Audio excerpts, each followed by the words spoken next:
সুপ্রভাত বন্ধুরা, চলে এসেছি আবার একটা নতুন ভিডিও নিয়ে। আশা করি তোমরা সবাই ভালো আছো, আমিও ভালো আছি। আমার এই নতুন ভিডিওতে তোমাদের সবাইকে অনেক শুভেচ্ছা ও অনেক ভালোবাসা জানিয়ে শুরু করছি আজকে একটা নতুন ভিডিও। আজকে হচ্ছে মঙ্গলবার 13 তারিখ। আজকে ভিডিওটা এখান থেকে শুরু করছি। তো অনেক দিন পরে আবার এইরকমভাবে সামনে এলাম, অনেক দিন এইরকমভাবে সামনে আসা হয়নি। তা সকালবেলা উঠে সব কাজ মোটামুটি হয়ে গেল, রান্না বান্না সব শুরুই করে দিয়েছি।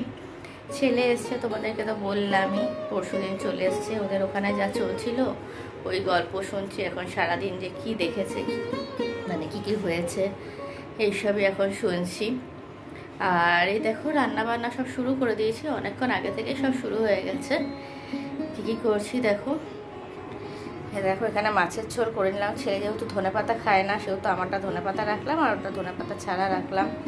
এদিকে ভাত, আর ভাতের মধ্যে একটা উচ্ছে দিয়ে দিয়েছি, ভাত বসিয়ে দিয়েছি। এইদিকে করবো দেখো সোয়াবিনের তরকারি। ঠিক আছে, সব করেই রেখেছি, যে মশলা করে রেখে দিয়েছি, পেঁয়াজ আদা রসুন সব গ্রেড করে রেখেছি, হলুদ গুঁড়ো জিরের গুঁড়ো ধনের গুঁড়ো লঙ্কার গুঁড়ো নুন মিষ্টি সব দিয়ে রেখে দিয়েছি। আর এদিকে ছোটো ছোটো করে আলু কেটে রেখে দিয়েছি, সেটা দিয়ে এখন বানিয়ে নেবো। আর আটা মেখেছি, আর এই যে বেগুন কেটে রেখেছি, বেগুন ভাজবো। আর টমেটোটা এই সোয়াবিনের তরকারিতেই দেবো। তো প্রচণ্ড গরম পড়েছে, দেখে বুঝতে পারছো পরিমাণে ঘেমে গেছি, প্রচণ্ড গরম। তো চলো রান্নাটা শুরু করে দিই। গ্যাসটা গরম হয়ে গেছে, জ্বালানোই আছে, কড়াইটাও গরম হয়ে গেছে। চলো শুরু করে দিই, দেখতে থাকি। সোয়াবিনগুলোকে তো আগেই বললাম তোমাদেরকে, এগুলোকে একটুখানি গরম জলের মধ্যে রেখে দিয়েছিলাম। রেখে দিয়ে এরপরে একটুখানি হলুদ আর নুন মাখিয়ে রেখে দিয়েছিলাম। দিয়ে এরপর একটু কড়াইয়ের মধ্যে দিয়ে দিলাম, একটু নাড়াচাড়া করার জন্য, কেমন গন্ধ থাকে না, সেই জন্যই ওটা আগে একটুখানি নাড়াচাড়া করে নিই কড়াইয়ে, তাহলে ভালো লাগে খেতে, টেস্টটা অন্য ভালো লাগে।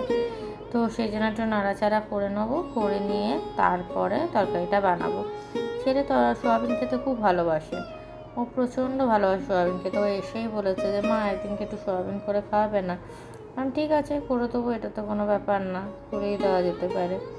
তো ওই জন্য ভাবলাম যে তাহলে চলো আজকেই করে দিই। কী রান্না করবো এই এক টেনশন থাকে, কোনটাও ঠিক মতো খাবে কোনটা খাবে না, তাই আর কি, ওই জন্য ভাবলাম তারা সোয়াবিনটাই করে নিই। তো ওই জন্য দেখো ভাজা হয়ে গেছে, এবারে ওটা একটা বাটির মধ্যে তুলে রেখে দিলাম ভেজে করে। আর এবারে আর একটুখানি আবার তেল দিয়ে দিলাম, ওই 2 চামচের মতো তেল দিয়েছি। বেশি তেল দিয়ে আমি রান্না করি না খুব একটা, তোমরা তো দেখে বুঝতেই পারো, বেশি তেল দিই না। এবার দেখো ছোটো ছোটো করে সে আলু পোস্তর মতো নিয়ে আলুগুলো কেটে রেখেছিলাম, তো সেইগুলোকে একটুখানি দিয়ে একটু নাড়াচাড়া করে নিই। এবার টমেটো দিয়ে দিলাম। আর এই সব পেঁয়াজ আর রসুনে রান্না করলে না একটুখানি টমেটো দিলে ব্যালেন্সটা ভালো হয়। নুন মিষ্টি টক সব ঠিকঠাক মতন থাকলে তো হয়তো খেতে টেস্ট লাগবে। তো সেই জন্য দেখো এবারে দিয়ে দিলাম এর মধ্যে টমেটো দিয়ে ওটা নাড়াচাড়া করে দিলাম। করে নিয়ে যে মশলাটা করে রেখেছিলাম, ওই পেঁয়াজ আর রসুন সব গ্রেট করে রেখেছিলাম, আমি বাটি ফাটি না, ওই গ্রেট করে নিই, ব্যাস তাহলেই হয়ে যায়। আর ওই হলুদ গুঁড়ো জিরের গুঁড়ো ধনের গুঁড়ো যা প্রতিদিনের যা মশলা, লঙ্কা গুঁড়ো সব দিয়ে দিলাম, একটু নুন মিষ্টি দিয়ে সব দিয়ে জলের মধ্যে দিয়ে রেখে দিয়েছিলাম। তাহলে মশলাটা একটু মানে ভিজে যায়, নরমও হয়ে যায়, আর চিনিটা গলেও যায়, সেজন্য ওর মধ্যে জল দিয়ে একটুখানি ভিজিয়ে রেখে দিই, ব্যাস হয়ে গেল। এরপরে তো দেখো এবার মশলাটা দিয়ে দিলাম ওর মধ্যে, দিয়ে একটু নাড়াচাড়া করে যখন একটু শুকনো শুকনো হয়ে এলো তখনই সোয়াবিনটা দিয়ে দিলাম। এবার সোয়াবিনটাকে দিয়েও ভালো করে কষিয়ে নেব। তো আমি তো এরকমভাবেই বানাই, তো তোমরা কে কীরকমভাবে বানাও অবশ্যই একটা কমেন্ট করে জানিও। আর তোমরা যেখান থেকে ভিডিওটা দেখছো প্লিজ জানিও তোমাদের ভিডিওটা কেমন লাগছে। আর যদি কিছু ভালো লেগে থাকে তাহলে প্লিজ একটা like comment share and subscribe অবশ্যই জরুরি। আর যারা সাবস্ক্রাইব করেছে তাদেরকে তো অশেষ ধন্যবাদ। আর যারা এখনও পর্যন্ত সাবস্ক্রাইব করোনি তারা প্লিজ একটা সাবস্ক্রাইব করে দিও, আর পাশের বেল আইকনটা টিপে দিও, তাহলে আমি যা যা ভিডিও দেবো তার নোটিফিকেশান সবার আগে তোমাদের কাছে চলে আসবে। তো এই দেখো এবারে তো ভালো করে ওই এটা দিয়েও সোয়াবিনটা দিয়েও ভালো করে কষাচ্ছি, তাহলে মশলাগুলো না ভালো করে সোয়াবিনের মধ্যেও ঢুকে যায়, তাহলে লাস্টে দিলে না ওই জল জল টাইপের সোয়াবিনগুলো হয়ে যায়। তো সেই জন্য আমি কী করি, প্রথমে আলু দিয়ে একটু কষানোর পরে সোয়াবিনটা দিয়েও ভালো করে আরেকবার করে ভালো করে কষিয়ে নিই।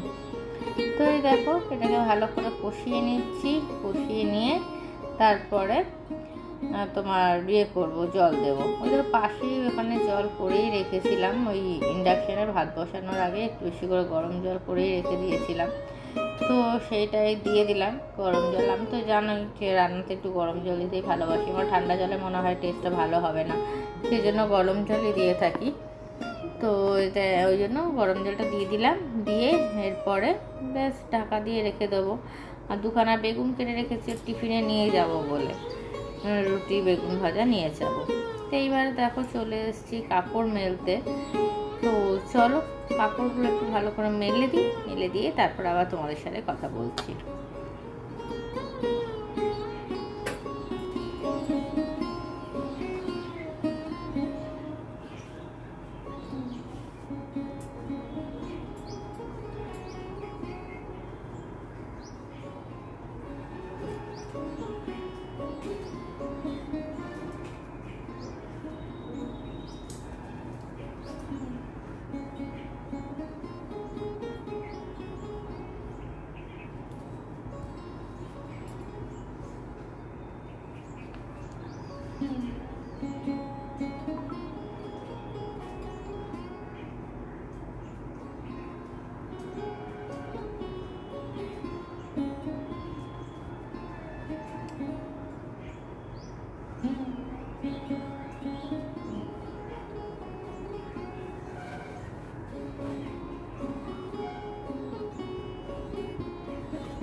দেখো সোয়াবিনটা নামিয়ে নিলাম।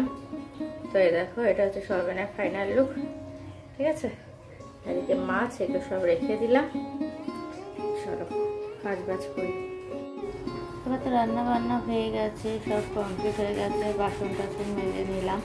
মেজে নিয়ে এবারে গ্যাসের ওভেনটা ওটাও পরিষ্কার করে নেবো, কারণ প্রচণ্ড তেল মশলা ছেড়ে রান্না করলে তো জানোই কি প্রচণ্ড তেল মশলা সব ছেটে।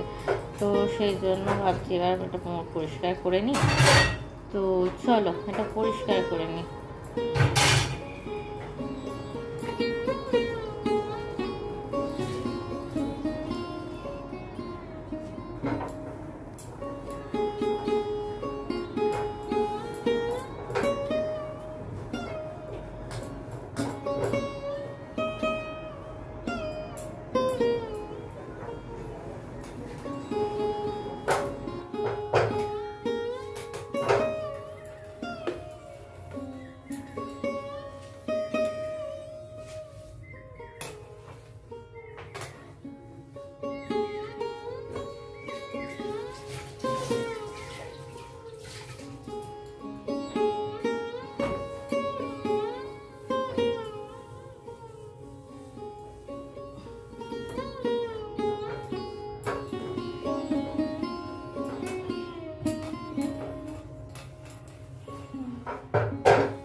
দেখো রান্না বান্না ঘর ঝাড় মোট সব কমপ্লিট হয়ে গেছে। এবার স্নান করতে যাব। ভাতটা ফুটতে দিয়ে দিয়েছি, ভাতটা উপর করে দিয়ে তারপরে স্নান পুজো করতে যাব। ওইদিকে টিফিন করে নিলাম, আমার জন্য ওই রুটি আর বেগুন ভাজা করে নিয়েছি, আর ছেলে চ্যাম্পা রুটি করে নিয়েছি। এখানে সব রেডি করা আছে, করে নিলাম। ওর টিফিনটা রেডি করে রেখে দিলাম, ঢাকা দেওয়া হয়নি, ঢাকা দিয়ে দিই। দিয়ে ভাতটা উপর করবো, ভাতটা উপর করে দিয়ে তারপরে স্নান করতে চলে যাব। স্নান পুজো করে খেয়ে তারপর অফিস চলে যাবো। চলো করে নিই। দেখো এই যে এত বাসন ধুলাম, আর এই যে এদিকে পুরো ঘর ঠর সব ঝাড় মত সব করে নিয়েছি। বাসন টাসন ধোয়া কমপ্লিট সব করে নিয়েছি। ভাতটাও হয়ে গেছে, এবার উপর দিয়ে নিই। দেখো অফিস থেকে তো অনেকক্ষণ আগেই চলে এসেছি, এসে পরে এতক্ষণ কাজ বাজও করে নিলাম। এসছি আজকে 7:45 মধ্যে ঢুকেও গেছি। এসে পরে প্রচুর কাজ করলাম। দেখো এগুলো সব কালকে কেটে রাখলাম, আলু তারপরে লাউ এগুলো সব কেটে রেখে দিলাম। ঠিক আছে, এগুলো সব কালকে রান্না হবে তার জন্য রেখে দিলাম। আর এইদিকে দেখো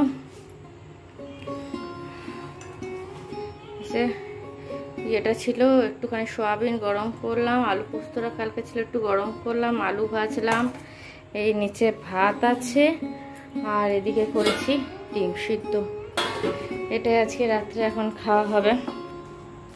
ছেলে ওর স্যারের বাড়িতে গেছে, এখানে এলে স্যারের বাড়িতে দেখা করতে যায়, তো সেখানে গেছে স্যারের বাড়িতে দেখা করতে, করে তারপরে আসতে চলে এসছে। ওকে পনির নিয়ে আসতে বলেছি, তো সেটাই নিয়ে আসছে, নিয়ে এসে আমার ঘরে আসবে, তারপরে খাবো দাবো আর শুয়ে পড়বো।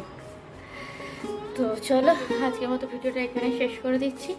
কালকে চলে আসবো আবার একটা নতুন ভিডিও নিয়ে। ততক্ষণ তোমরা সুস্থ থেকো, ভালো থেকো, সাবধানে থেকো। চলো আজকের মতো টাটা, গুড নাইট।